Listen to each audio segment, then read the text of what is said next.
Heloo akkam jirtu kabajamtoota maatii wabii miidiyaa fagoodha fiidiyoo bahaa fiidiyaa kaaba fi kibba teessanii kan hordofaa jirtan bakka jirtanitti nageenyi isiniif haa ta'u kan isiniin jedhu wabii miidiyaan du'a aartist Zarihuun Wadaajoo sababeeffachuudhaan seenaa isaa maatii isaa hiriyoota isaa fi beektota irraa odeeffate qindeessee kan isin biraan ga'u ta'a bakka haga dhumaatti nu hordofaan affeerraa keenya.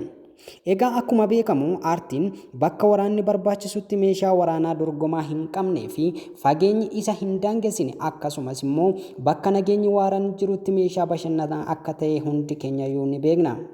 Maarree walakkaa jaarraa oliif weelluu isaatiin qabsoo cimaa gaggeessaa kan ture Misaa'illee Oromoo Rasaasni Ijoollee Maccaa Gameessii fi Jagni Sagaleen Daboo Oromoo baasu aartist Zarihuun Wadaajoo abbaa isaa obbo Wadaajoo Goobanaa fi haadha isaa Zayidutuu Makkoo irraa godina Wallagga Bahaa magaalaa Naqamteetti bara 1949 dhalate.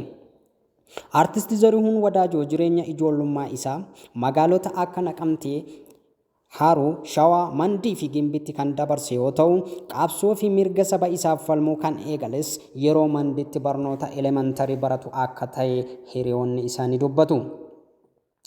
Yeroo kana qabsoo gubboo xaaxaa kamandii yiwxaa jedhu qindeessuudhaan barattoota kakaasaa akka tures ni dubbatama. Zarihuun garuu boodarra gara magaalaa Naqamteetti deebi'uudhaan hojiilee aartii ergaa jajjaboo qaban waltajjiiwwan garaagaraa irratti sirbaa akka tures ni dubbatu. Hinjiraan mataa koo maalumaaf na nyaatta si obseen dadhabe follokseen si gata jechuudhaan sirbi yeroos waltajjiiwwan garaagaraa irratti sirbaa ture keessaa isa tokko. Sirba kanaan waltajjii bulchaan godinaa Nugusee Faantaa jiru irratti sirbuudhaan ji'a 8 adabamee akka tures ni dubbatama. Bara 1968 adda bilisummaa Oromoo garee aadaa jalatti baandii aadaa Oromoo jedhu dhoksaadhaan hundeessee ture. Baandii kana keessatti weellistoonni hedduun walitti dhufuudhaan kan jalqabame. Isaan keessaa Zarihuun Wadaajoo, Ittaanaa Tolasaa, Ilfinash Qannoo, Amantee Dojaa, Abbitoo Kabbadee, Salamoon Dannaqaa fi kanneen biroos keessa turaniiru. Hundeessitoota baandii sanaa kan ta'anii fi yeroo hammaa biyya Noorweey kan jiraattu weellistuu Ilfinash Qannoo bara sana nuti sirbitootuma adda bilisummaa Oromoo taanii lafaa kaanii jechuudhaan dubbatu. Zarihuun Wadaajoo wajjin sirboota hedduu akka sirban isaan keessaa sirbin waliin dhaadannaa wal malee maal qabna ree jedhu beekamtii guddaa kan qabu akka ta'es ni dubbatu. Zarii wajjin sirba baay'ee wal harkaa fuunee sirbine wal jalaa cookanii sirbuunis ni jira ture jedhani. Kottu aramaa haramnaa midhaan keenya keessaa tuufoo buqqifannaa cobasaa balleessaa lafa isaatu birqiidhaa kanaaf tuufoo baasa jechuun kan inni bara sana sirbe hedduu akka jaallatanis ni dubbatu. Bara 1969 galma tiyaatira biyyoolessaatti agarsiisni aadaa Oromoo yeroo jalqabaatiif mootummaan heeyyamamee ture. Aartist Ilfinash Qannoo akka jedhanitti guyyaan sun guyyaa seena qabeessa dambaliin aadaa Oromoo tokko jedhee itti jalqabee ture jechuudhaan dubbatu. Agarsiisa sana Oromoon kutaa 8 irraa walitti dhufee tiyaatira biyyoolessaa qopheesse. Gareen keenya Zarihuun Wadaajoo faan dabalatee Naqamtee irraa dhufne jedhu warri akka Haliibirraa Alii Shabboo faan ammoo Baharraa dhufanii achitti kutaa garaagaraa irraa itti walitti dhufuudhaan tiyaatira sana qopheessine jedhu aartist Ilfinash Qannoo.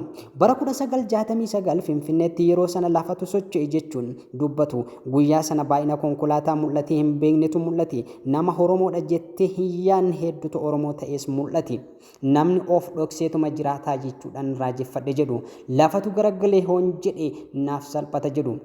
Waltajjii sanaan booda garuu maaltu ta'e? Waltajjii sanaan booda weellistoonni galmicha turan yeroo biyyatti deebi'an mootummaan Dargii karaa irratti eegee hunda isaanii hidhe jechuun dubbatu. Anaa fi Zarihuun jedhu aartist Ilfinash Qannoo. Anaa fi Zarihuun wajjin warri Naqamteedhaa dhufne nama 9tu hidhame kaan keenya hidhaadhaa yoo gadhiisan Zarihuun manuma hidhaatti hambisani. Isaanii fi Habbitoon achii bannee Finfinneetti galle jedhan. Waltajjii seena qabeessi bara 1969 galma tiyaatira biyyaalessaatti qophaa'e sun amma yoof naaf galu jedhu Dargiin eenyutu Oromoodha jedhee nama hadda ittiin baafachuuf waan qopheesse natti fakkaata jedhu aartist Ilfinash Qannoo. Yeroo sana Zarihuun Wadaajoo Naqamteetti mana hidhaatti yoo afu Abbitoo Kabbadaa mana qopheessaa magaalaa Finfinnee yoo galu ani immoo gara poolisiitti seene jedhu. Boodarra Zarihuunis mana hidhaa Naqamteetii bahee Finfinneetti wal geenye jechuun dubbatu aartistii Ilfinash Qannoo bara 1990 yeroo adda bilisummaa Oromoo Finfinnee seenuun waajjira Gullallee qabatee turetti Zarihuun Wadaajoo fi weellistoonni biroos carraa haara galfii guddaa weellistoota biroof carraa haara galfii guddaa uume jedhuun dubbatu. Yeroo sana haduutu nuuf ba'e hamma gaaddisa keenya jalatti Gullalleetti wal geenye akka haaraatti immoo biqillee akka namaatti haasofne akka namaatti sirbine akka jiraannuuf carraa guddaa nu uume jedhu aartist Ilfinash Qannoo. Yeroon biiftuu haaraa fi haara galfii waajjira Gullallee ture kuni garuu ji'oota 9 qofa akka tures dubbatu. Dararaan bifa haaraadhaan mootummaa Hadwaayin yoo jalqabu Zarihuun Wadaajoo fi Ilfinash Qannoo loltoota adda bilisummaa Oromoo Shawaa keessa socho'anitti makamani. Yeroo sana lafa qubannu dhabnee bakki turrus hin jiru wayyaaneen isaan kaan ni hiti isa kaan immoo ni hajjeesti. Kanaaf jecha Nadhii Gammadaa nu lamaan fuudhee gara bosonaatti nu erge. Yeroos humni Gullallee ture waraana badhaadha Dilgaasatti makamee lolaa ture jedhan Ilfinash Qannoo. Zarihuun Wadaajoo garuu takka jireenya dhuunfaa isaa jiraatee hin beeku lolaas ture. Boodas humni waraana abaawoo waan hinjifatameef weellistoonni lamaan Ilfinash Qannoo fi Zarihuun marsaa biraa carraa hidhaa seenuu isaan mudate. Zarihuun wajjin qaxqaxootti qabamne achirraa Shinootti, Shinoorraa immoo Hoolotatti, Hoolotarraa immoo Hambootti, Hamboorraa immoo Dhidheessatti daddabarsanii akka hidhaa turanis ni dubbatu. Dhidheessa ji'a turree baane ani ergasiis hidhaattis deebi'ee jechuun aartistii Ilfinash Qannoo dubbatu. Haati warraa Zarihuun Wadaajoo akka jedhanitti Zarihuun bara mootummaa biyyattii TPLF'n hoogganamtu keessa dararaa guddaa keessummeessaa akka ture dubbatu. Yeroo hedduu ni hidhama ni baha manni hidhaa inni itti hin hidhamnes hin jiru jedhu. Ji'a 3 waggaa tokko sa'aatii muraasa hidhaan irraa hafee hin beeku. Waa'ee saba isaa malee takka jireenya dhuunfaa isaa jiraates hin beeku. Zarihuun Wadaajoo irra deddeebiidhaan hordoffii tikaa fi hidhaatti kan ture. Weellisaa Zarihuun Wadaajoo guyyaa tokko mana hidhaa irraa baafamuun gara Saraa mootummaa Finfinnee jirutti waamamee akka tures haati manaa isaa adde olaantuun ni dubbatu. Zarihuun waan qabsoo kana dhiisee akka mootummaa wajjin hojjetu wanti barbaadu hundi akka guutamuuf gaafachaa turani. Inni ammoo ana qofaaf makiinaa kennuun nan gammachiisu ani faayidaadhaaf hin qabsoomne jedhee didee jedhama.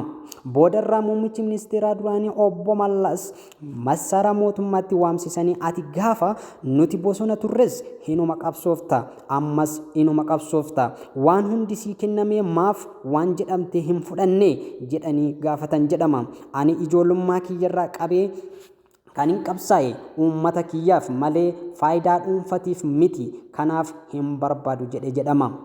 Dhumarratti obbo Mallas namni kuni nama faayidaa osoo hin taane nama kaayyotii dhiisa jedhee akka geggeesses dubbatama. Yeroon sun yeroo ajajaan woboo Laggasaa Waagii ajjeefame battala Zarihuun Wadaajoo mana hidhaatii fuudhamee mana isaatii fuudhamee yeroo hidhamee tures jedhu.